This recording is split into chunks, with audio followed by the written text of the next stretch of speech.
Okay, everybody. Now we're going to be talking about various aspects of groups, various aspects of maybe what goes on in groups. So the interaction is what people are doing in the groups. We're going to be talking about the goals. What are the groups essentially moving toward? We're going to be talking about interdependence, which is essentially to what extent do the group members depend on each other. We're going to be talking about the structure of groups. Different groups have different structures, essentially organized in different ways. Finally, we'll talk about unity or cohesion. The group. How close are the members to each other? So let's start with interaction. Oftentimes, when we're talking about a group that maybe let's say a work group that's involved in performing some kind of task. You have to prepare some kind of report for your boss about something. Okay. In that case, you're working together on a task, and that would indicate task interactions. So anytime that you're interacting with your group mates on a particular job that you have to do, that indicates task interaction. So if you're trying to set up the budget, anytime you're talking about budget issues and what should be cut and what should be increased, then any of those discussions would be discussions that would fall into the category of task interaction. However, all work and no play makes Jack a dull boy, which also means that in a group, even in a work group, there is going to be some interaction, some conversation that is not specifically about getting the job done, but more about kind of like building relationships within it. Talking about family, talking about what you're going to do after work today. Talking about how is everybody doing today? How are you maybe making jokes and stuff like that, and that indicates relationship interaction. Now, relationship interaction, if you've worked in groups before, and you form close relationships with your group's members, you form friendships. That though your interactions, building up those friendships, would indicate relationship interaction. Now, some people might assume that relationship interaction just means you're just wasting time, but that's clearly not true. What relationship interaction does is it can build cohesion in the group, and it makes you closer to the group, makes you want the group to succeed more. It makes you want to, be with your group members, and that actually can serve to strengthen the group, and might even help in terms of, getting the job done. So relationship interaction shouldn't be completely ignored. But yes, it's true that some groups maybe spend more time, having a good time and less time working. On the other hand, there might be some groups that spend a lot of time on task and not much on relationship interaction. There is always going to have to be a balance, and different groups balance in different ways. Talking about the goals that groups can have, different types of groups have different types of tasks that they have to do. So, for example, you can have goals could be generating, choosing, negotiating, and executing. And these are some interesting examples of some of the goals that we do. Okay, so generating could be making strategies, coming up with new ideas, making plans, creating solutions. And oftentimes, the generating goal is kind of like a brain. When you think about brainstorming, you're thinking about trying, using your head to try to, think about, what are some really good ideas that we can come up with here, and so there's a lot of creativity that can come in those generating group goals. A group goal could also be choosing. You may have to make a decision about what path to take. You may already know what the alternatives are, and you just have to choose which one makes the most sense. Maybe you can be getting to a group and deciding. Let's say you're a group of editors at a newspaper, and you want to decide on which particular candidate you want to endorse for governor. That would be an example of the group behavior with the task being choosing.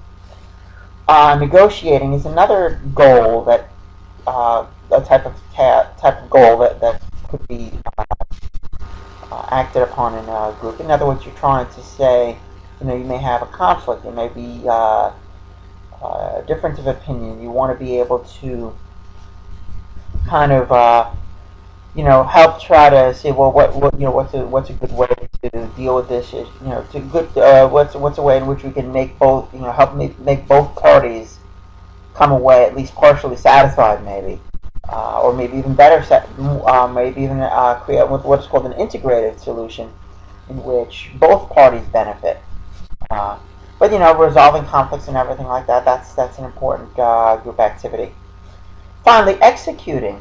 If you think about like generating, we were talking before, coming up with great ideas, but you actually have to follow through with those ideas. It's actually another group activity. It could even be a different group altogether that does the executing, taking the action. You probably know this in your, perhaps in your worker experiences, that you might have some people that might be more suited towards coming up with novel ideas, while other people are more suited at just doing the task. Okay, tell me what to do and I'll do it. Oftentimes they're not the same person. Oftentimes the people who are good at coming up with great ideas, they leave it to somebody else to do the action to put it forward. So that's an example. Okay, let's talk about interdependence, another aspect of what goes on in groups. Is that just, in some cases, members of the group, they can essentially work independently and they can do their own task and everything like that, and they're not necessarily clearly depending upon everybody else. On the other hand, some tasks have a great deal of interdependence where everybody is dependent on others. You might have some kind of task, like for example, take a look at example B. This is a hierarchical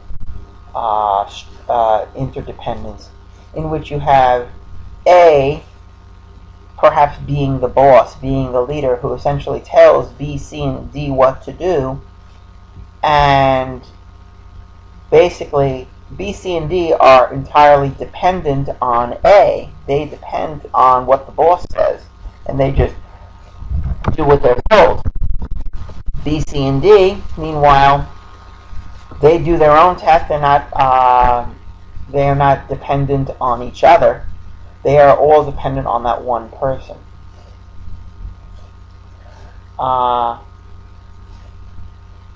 Likewise, you have a symmetrical circumstance, like for example in A, which everybody is dependent on each other equally.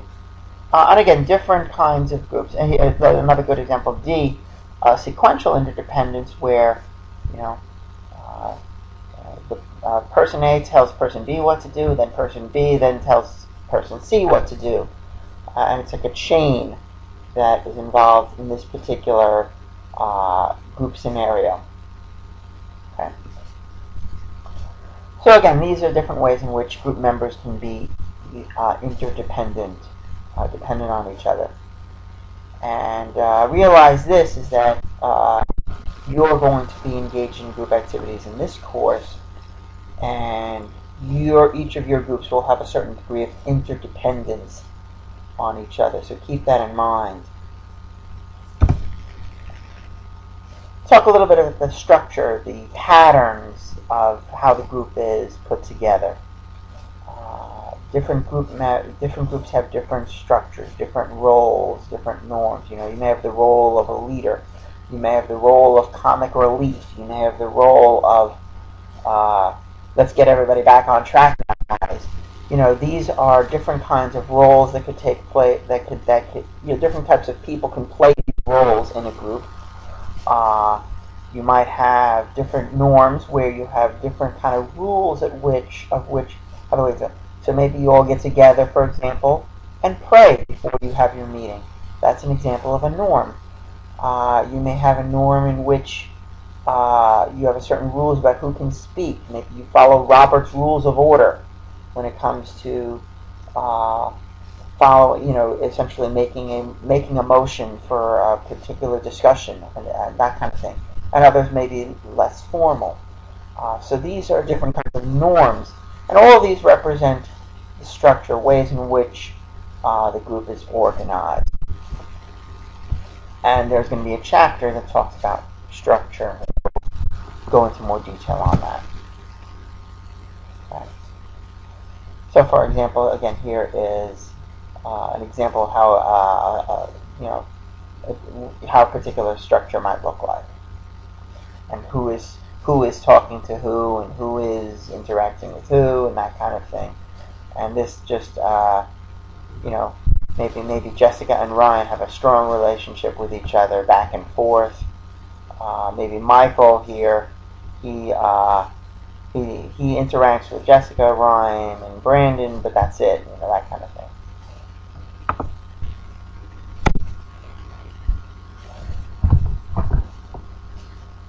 Okay, now we're going to be talking about group unity, group cohesion. And different types of groups have different ways in which groups are classified. They're kind of classified for the most, basically about how cohesive they are, how close-knit they are. Primary groups would be the most closely knit. Group. And that would be like your immediate family, your group of close friends, and so on. Social groups expand a little bit beyond that. Social groups might be a group that you work with, maybe that you're not particularly close to, but that you work together on a task or something like that. It might be maybe a club that you maybe you go and play poker at a particular club once a month, and the group of people there, the 30 or 40 people there, maybe that represents your social group. You're not particularly close with them, but you know them, and you're acquainted with them, maybe friends with some of them, but you're kind of like more of a loosely connected group in that case. A collective is more or less a group of people that just happen to be kind of in the same place, kind of doing the same thing, not necessarily really having any social connections with each other, just kind of, in the sense, for an example, a movie audience would be an example of a collective. A group of people who just happen to be doing the same thing, watching a movie is an example of a collective. And finally, a category is a kind of a way in which you label yourself. Everybody here, everybody in the world, is a member of some kind of group, some kind of way of categorizing themselves. One way to look at it is gender, for example. Male, female is a way of categorizing yourself. Okay? So I am a male, and I share that category with every other male on planet Earth. Now that's a category that applies to me. Do I consider every male human being on Earth to be my group? I don't think so. But nevertheless, we do share that one particular characteristic. Thus, we all fall into that category. And so these, again, as I was saying, these particular types of classifications indicate different levels of cohesion. So you have social cohesion, and this is the kind of the way that they are, the social connections that they have with each other. And again, when you think about the family, has those strong social bonds. Task cohesion, you could be a member of a work group that has and this work group has a real, you're working really hard on a particular task, and you're all committed to that particular task, and that your cohesiveness is based on that particular task. Now, collective cohesion, you might see, for example, on a team where the group members see their collective. They kind of like almost like losing their individual identity to be part of that collective, to be part of that kind of group. And there you're going to have some really strong unity in that particular circumstance. Emotional cohesion has to do with kind of like your spirit, your emotional connection to the group, and you're connected by that. You know, you have a high spirits, for example, that you are with that group. You cheer together and that kind of thing. It represents emotional cohesion. And structural cohesion essentially is how the cohesiveness of the group is based on how the group is defined. So, in other words, if the structure of the group has a particular set of individuals who are very interdependent on each other, then the structure of that group might make it more or less likely to be cohesive.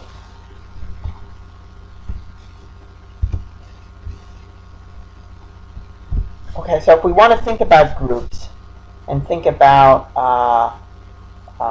well, one of the things we've mentioned here is some types of collections of individuals. We can clearly say that they are a group. Like you could say, of course, your family is a group, or a sports team is a group. But now you might think that just a group of people watching a movie in an audience, are they really a group, or are they just individuals who just happen to be sitting in the same place? Okay. So when we look at the concept of entitativity means how group-like is the group. And it's based on the concept of cohesiveness or unity. So the greater the cohesiveness, the greater the cohesion, the higher the entitativity. So a high cohesive group is going to have high entitativity. A low cohesive group, low entitativity. So for example here, on this range here, people standing on line in a bank. Yes, they're all people in the same room, kind of doing the same thing. But are they really a group, or are they just individuals who just happen to be wanting to get to the bank? They may not consider any kind of connection with each other. There's no cohesiveness between between people online at the bank. You're not talking to each other. You're just standing there waiting. On the other hand, a family is going to have a great deal of cohesion. You're going to be talking with each other frequently. You're going to be interdependent on each other. You're going to be, close together, having close bonds, a great deal of social cohesion, and clearly there is a high degree of entitativity there. So, remember those four basic categories: primary groups, social groups, collectives, and categories. Primary groups tend to be rated as the highest in entitativity, and categories tend to be rated as the lowest. One of your activities one of your assignments that you're going to be working on is an assignment to essentially decide what is a group, and that assignment deals with the issue of entitativity.